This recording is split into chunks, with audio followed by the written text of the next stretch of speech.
আল্লাহ বলে, বান্দা, আমার মতো দয়ালু মনিব থেকে কেড়ে তোরে আলাদা করে দিল। মা গাররাকা, আরে বান্দা, আমার থেকে কেন আলাদা হলি? আমি কি অপরাধ করেছি? সারাদিন আসমানে আলো দিয়ে আমি অন্যায় করছি? আজ আবার রাতের বেলা ঘুমের পরিবেশের জন্য অন্ধকার করে দিয়ে আমি অপরাধ করছি?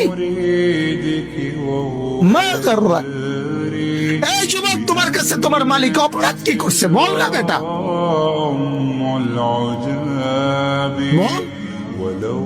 কেন সেজদা করলি না ভাইয়া?